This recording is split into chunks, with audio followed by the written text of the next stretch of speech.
জুবিন দা আমাক সকলোকে ক্ষমা কৰিব, কাৰণ আপোনাৰ যি আন্দোলনখন আমি আৰম্ভ কৰিছিলোঁ সেই আন্দোলনখন এতিয়া বিলুপ্তিৰ পথত, মানে শেষ হোৱাৰ পথত।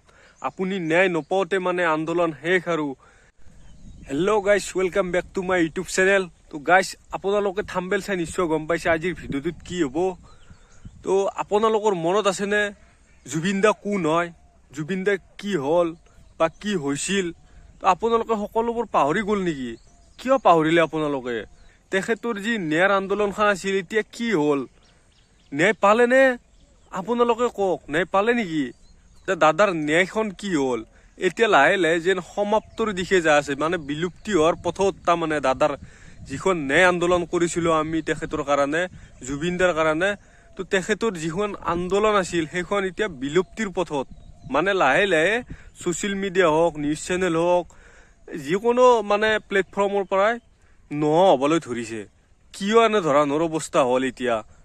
জুবিন দা আমাক সকলোকে ক্ষমা কৰিব, কাৰণ আপোনাৰ যি আন্দোলনখন আমি আৰম্ভ কৰিছিলোঁ সেই আন্দোলনখন এতিয়া বিলুপ্তিৰ পথত, মানে শেষ হোৱাৰ পথত।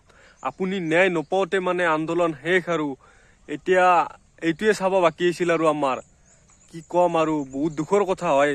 দাদা আপুনি য'তেই আছে কুশলে থাকক। আপুনি নিশ্চয় চাই আছে, আপোনাৰ অনুৰাগীৰ কাৰণে আপুনি যিখিনি কৰি থৈ গ'ল, আপোনাক তাৰ বিনিময়ত আপোনালোক কি দিলে সেইটো আপুনি দেখা পাইছে। আপোনাক আমি ন্যায় দিব নোৱাৰিলোঁ দাদা।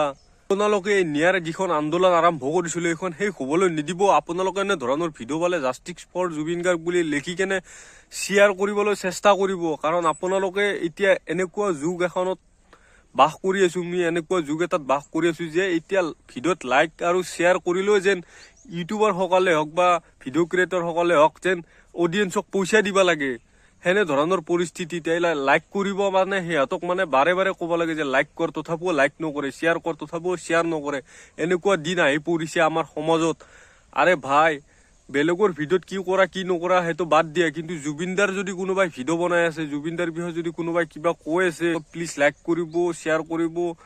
আপোনালোকে জাষ্টিছ ফৰ জুবিন গাৰ্গৰ যিখন আন্দোলন আছিল সেইখন স্তব্ধ হ'বলৈ নিদিব আৰু আৰম্ভ কৰক। মোৰ এই ভিডিঅ'টোৰ জৰিয়তে আপোনালোকে এই ভিডিঅ'টোত সকলোৱে লিখক এবাৰ জাষ্টিছ ফৰ জুবিন গাৰ্গ বুলি।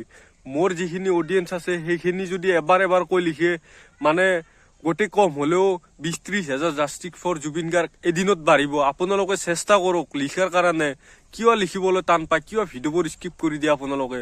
এই আন্দোলনখন স্তব্ধ হোৱাৰ পথত, সেইবাবে মিনি ভ্লগটোৰ জৰিয়তে আপোনালোকক আৰু এবাৰ জনাই দিলোঁ যে এই আন্দোলনখন জাৰি কৰক, আগুৱাই লৈ যাওক। আৰু এই ভিডিঅ'টোৰ জৰিয়তে এইখিনিও ক'বলগীয়া আছিল। জয় জুবিন দা, জয় অসম।